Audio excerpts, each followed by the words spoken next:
Friend, বৈশাখের ঘরে বাইরে চ্যানেলে তোমাদের আবার স্বাগত। আবার একটা নতুন রেসিপি নিয়ে তোমাদের সামনে আমি হাজির। হঠাৎ করে মুড উঠেছে, যেহেতু এখন তেল কমে খাওয়া সবাই খায়, তো আমি প্ল্যান করেছিলাম একটু গার্লিক বাটার চিকেন বানাবো। কম তেল দিয়ে lemon paper garlic butter chicken. দেখে নাও রেসিপিটা। প্রথমে আমি চিকেনটাকে গোলমরিচের গুঁড়ো, লেবুর রস দিয়ে ভালো করে মাখিয়ে রেখেছিলাম। তারপর কড়াইয়ের মধ্যে হালকা রিফাইন অয়েল দিয়ে চিকেনটাকে ভালো করে ভেজে নিয়েছিলাম। আমি এখানে 1 কেজি মতন চিকেন নিয়েছিলাম। তো এটার মধ্যে গোলমরিচের গুঁড়ো আর লেবুর রসটা একটু বেশি পরিমাণে তোমরা চিকেনে মাখিয়ে রাখবে। তো দেখতে পাচ্ছ আমরা তেলের মধ্যে রিফাইন তেলটা খুব সামান্য পরিমাণে দিয়েছিলাম। চিকেনটা দেখছি আবার ভাজা ভাজা অলরেডি হয়ে গেছে। মিনিট 10-15 মিনিটের মতন রাখলে দেখবে চিকেনটা সফট। আর ভাজা চিকেন সফট হতে বেশিক্ষণ টাইম লাগে না। এখানে একটা চিকেনের স্টকটাকে আমি রেখে দিলাম আর চিকেনটা আলাদা তুলে রেখে দিলাম। এখানে দেখতে পাচ্ছ গোটা সাদা জিরে, তোমার দারচিনি, এলাচ ফোড়নের জন্য রেখেছিলাম, আর একটু গোটা গোলমরিচ। কড়াইয়ের মধ্যে একটু তেল দিয়েছিলাম, তার মধ্যে তোমার একটু বেশি করে গার্লিক পেস্ট, মানে জেস্টটা থাকবে, হালকা হালকা গার্লিকগুলো একটু গোটা গোটা থাকবে, দিয়ে দিয়েছিলাম। আর দিয়ে দিয়েছিলাম সামান্য পরিমাণে বাটার।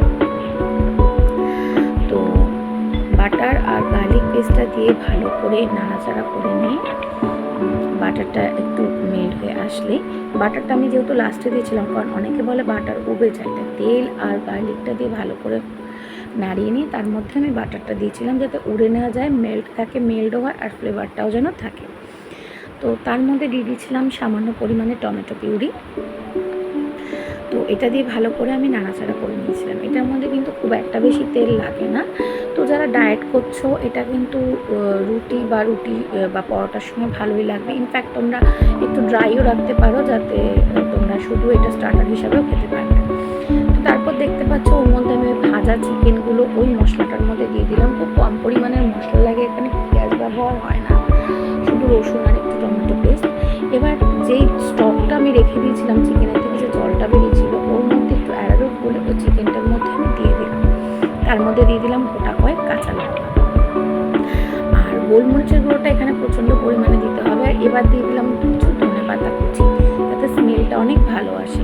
তোমরা পাইলে পুদিনা পাতাও দিতে পারো, পুদিনা পাতার স্মেলটাও এখানে বেশ আসবে।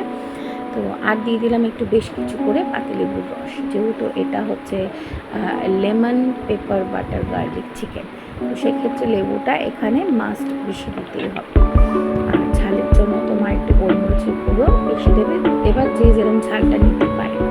তারপরে দেখতে পাচ্ছ এটা ভালো করে ফুটে আসবে। ফুটে আসলে তোমরা যদি ড্রাই করতে চাও, তোমরা আরও ড্রাই করে নিতে পারো। আর যদি তোমার মনে হয় যে না, একটু গ্রেভি রাখবে, রুটি বা পরোটার সাথে খাবে, সেক্ষেত্রে তোমরা এটাই করতে পারো। অনেকে হয়তো রাইস দিয়েও খায় যারা ডায়েটের মধ্যে থাকে। তো আমি এটা বেশিরভাগ রুটির সাথে প্রেফার করি। আর না হলে ডায়েটে থাকলে শুধু এইটা আর একটু শশা নিলেই ডায়েটটা ফুলফিল হয়ে যায়। গরমে একটু হালকা পাতলা খাওয়ার হিসাবে তোমরা এটা বাচ্চাদেরকেও সার্ভ করতে পারো, যেখানে কোনো তেল ঝাল মশলা নেই।